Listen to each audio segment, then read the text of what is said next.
Hi, I'm Perry Romanowski, back with another video about cosmetic preservation. In this video, we're going to look at the top 7 indications that you might need a new preservative system in your formula. But before we get to that, I want to tell you about our upcoming webinar, which will teach you all the main things you'll need to know about cosmetic preservatives and how to formulate with them. I will be presenting this 45-minute webinar, which will go through standard preservatives, natural preservatives, how to formulate with them, and everything else you need to know about cosmetic preservation. To sign up for the preservation webinar, click the link next to this video.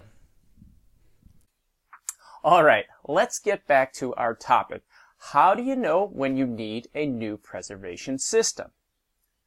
As we talked about in the previous video, the best way to ensure that your formula is safe from dangerous microbial contamination is to include a preservative. Fortunately, most products on the market have preservatives, and the products are safe.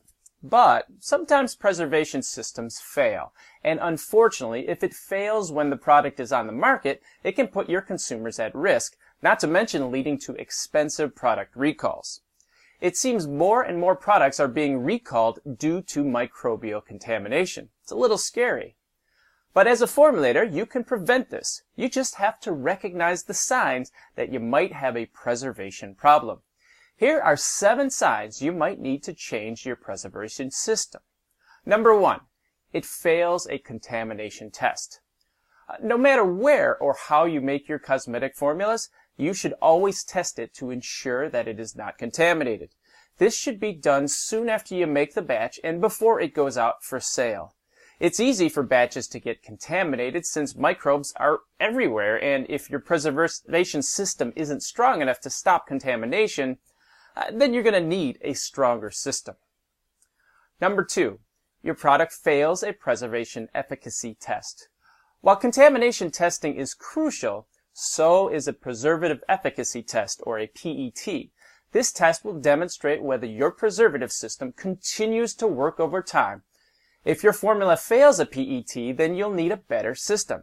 Every formula you sell should pass a preservative efficacy test. Number 3, your product changes color. Even without testing, there can be some signs that the preservative system in your formula has failed. One obvious thing is that the color changes. While color changes do not always signal preservative breakdowns, sometimes they do. If you have a formula color change, you might have to change your preservation system.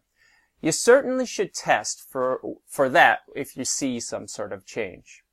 Number 4, your product smells different. Another sign of a preservative breakdown is a change in product odor. Some of the byproducts of microbial metabolism are foul-smelling molecules. Just like spoiled milk smells bad if your preservative breaks down, your cosmetic formula can also smell bad. If this happens, you'll need a new preservation system. Number 5, your product gets unexpectedly thinner. If microbes start proliferating in your formula, they are going to start eating raw materials. One type of raw material that microbes like are polysaccharides, such as those used as thickeners in your formulas.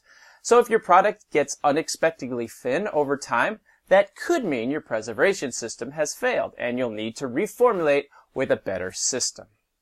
Number 6, you see black or white specks in your product. One of the telltale signs of microbial contamination is growth of colonies. These can take many forms, but they get large enough that they'll look like either black or white specks in your formula. If you've got any kinds of specks or particles in your formula that you didn't put there on purpose, it's highly likely that you have a contamination problem and you need to find a new preservative system. And finally, number 7, if your product irritates consumer skin or eyes. Preservatives are good at killing cells. That's why we use them. Unfortunately, that's also why they can have a negative effect on human cells. So you might find that your formula irritates the skin of a significant portion of your consumers. If this happens, you need to get a new preservative system. Finding the right preservative system can be complicated because of different factors involved in choosing one, but if you see any of these 7 symptoms in your formula, you should quickly change your formula. Getting your product recalled and endangering your consumers is never a good situation. And if you pick the right preservative at the start of your formulation efforts, this will not be a significant problem. So there you have it, the 7 things to look for when you're deciding whether you need a new preservative system or not. And how will you pick the right preservative system for you? By learning about all the ones that are available and when they should or should not be used. Click on the link next to this video to register for the webinar. In this webinar, you will learn which preservatives are the most effective and why you should use them. You'll get information about traditional and effective natural preservatives. You'll discover how to use formulation techniques to limit your preservative use and learn which preservatives work best in which types of formulas.